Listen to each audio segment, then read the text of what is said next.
Oke teman-teman, berjumpa lagi ya. Pada kesempatan kali ini saya akan menjawab ini yang beberapa pertanyaan mumpung masih longgar ya.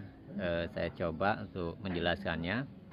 Dan sebelumnya saya mohon maaf karena ini pertanyaan-pertanyaan dari teman-teman yang sudah ya hampir seminggu yang lalu. Kebetulan pas saat ini ya teman-teman, namanya kita sebagai pedagang cakwe dan odading itu kan jualannya pagi sore pas berkunjung tempat teman ya, salah satu pedagang juga gitu kan di daerah Tanjung Bintang gitu kan.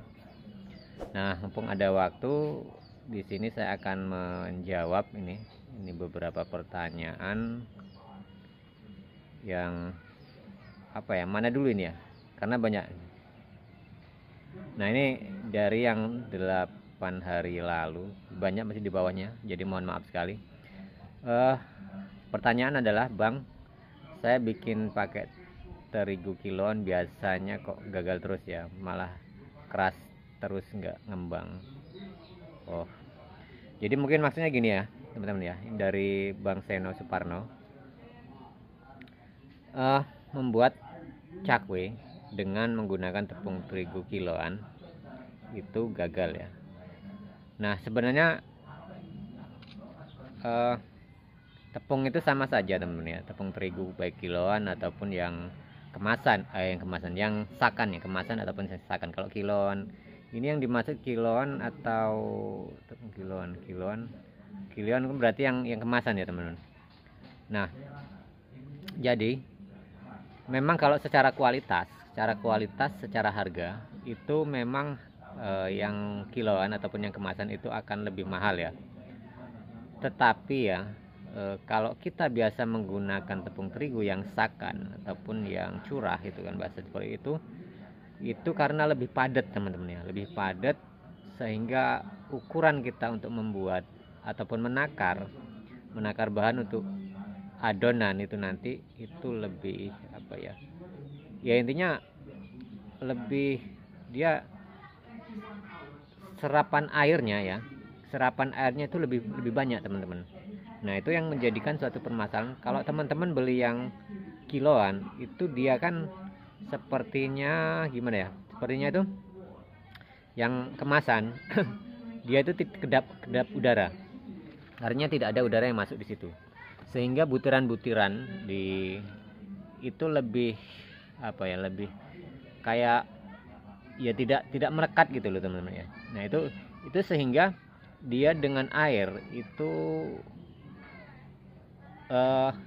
lebih sedikit yang memberikan air, jadi itu berpengaruh teman-teman ya, berpengaruh pada adonan.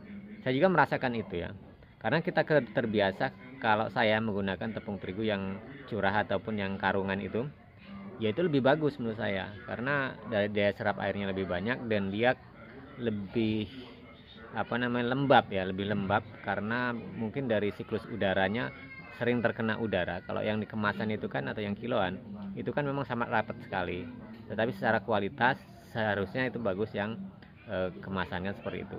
Jadi benar kalau dikatakan kiloan itu sering gagal ya, mungkin bisa jadi seperti itu, dasarnya seperti itu karena memang membuat adonan sendiri itu berpengaruh. Jadi dari pegangan kita ketika kita ngadon itu juga sangat berpengaruh teman-teman. Sehingga benar kalau dikatakan kalau kita yang biasa menggunakan tepung terigu curah ataupun yang karungan itu dia akan lebih baik seperti itu. Saya merasakan hal itu juga. Jadi karena itu kebiasaan ya teman, karena ya secara kualitas tadi kalau tepung terigu yang kemasan itu otomatis sebenarnya lebih bagus kan. Tapi kalau secara kita kebiasaan menggunakan tepung terigunya ya memang yang curah ataupun yang karungan itu lebih enak dan hasilnya juga menurut kita lebih bagus lah gitu kan ya. Itu pendapat saya teman-teman ya. Nah kemudian ada lagi pertanyaan ini dari teman kita juga, Bang, kalau adonan roti 1 kilo adon gula yang pakai gula 100 gram apa berapa Bang? Oh ya, kalau gula 1 kilo itu kita membelinya 1 kilo tepung terigu kita memberi gulanya itu 200 gram teman-teman ya. Yaitu standar ukuran roti ya, seperti itu. odading pun seperti itu. Jadi kalau 1 kilo bahan tepung terigu berarti 2 on untuk gula pasirnya ya, seperti itu. Dan kemudian ada juga pertanyaan untuk gula halus, ini sudah pernah saya jawab juga, diganti dengan gula biasa ya, itu bisa enggak? Nah, kalau secara logika gula halus itu terbuat dari gula biasa ya, sehingga ya menurut saya jadi, cuma memang agak sedikit apa ya, gumpalannya itu saya sedikit ngaturnya kita agak lebih susah kan, tapi bisa jadi cuma karena kurang apa ya, akhirnya hanya kurang beraturan saja gitu kan, tapi masih bisa digunakan gitu kan. Nah, kemudian ada lagi pertanyaan, Bang, pakai gula biasa nggak bisa lepas ya? Nah, ini berkaitan juga, bukan nggak bisa lepas, tapi formasi ukuran kita saat kita mencampur antara tepung terigu dan gula itu sendiri, itu harus tahu teman-teman, karena usahakan lebih banyak gula pasirnya ataupun gula halusnya daripada tepung terigu. Kalau itu keliru, teman-teman pasti hasilnya tidak baik dan tidak bisa kan, seperti itu. Dan ini ada lagi, aku bikin 250 gram ya, ini dari Wuri, siapa ini, kenapa pas digoreng odadingnya nggak mau misah, tekstur dalamnya nggak bisa berongga, seperti itu. Nah, otomatis ini ada dua hal ya teman-teman, kalau bikin odading tidak mau misah dan tekstur dalamnya nggak bisa berongga.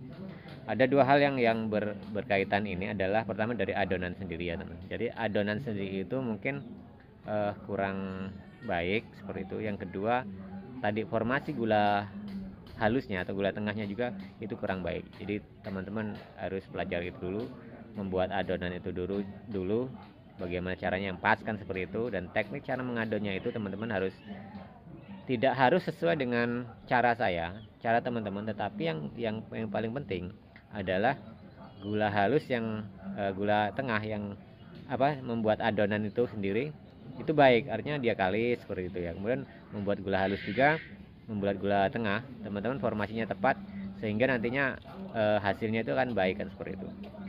Nah, kemudian sini ada pertanyaan lagi mungkin ya, bikin kenapa pas digoreng nggak bisa. Nah, ini sama saja. Jadi intinya permasalahan yang antara gula tengah ya teman-teman, yang tidak berpihak, artinya tidak pas ketika membuat adonan atau menata adonan sendiri, sehingga gula halus gula tengah ini dia tidak cair, bisa jadi seperti itu karena formasi dari gula halus dan tepung terigu itu tidak baik. Artinya saya beberapa kali mempraktekkan membuat gula tengah.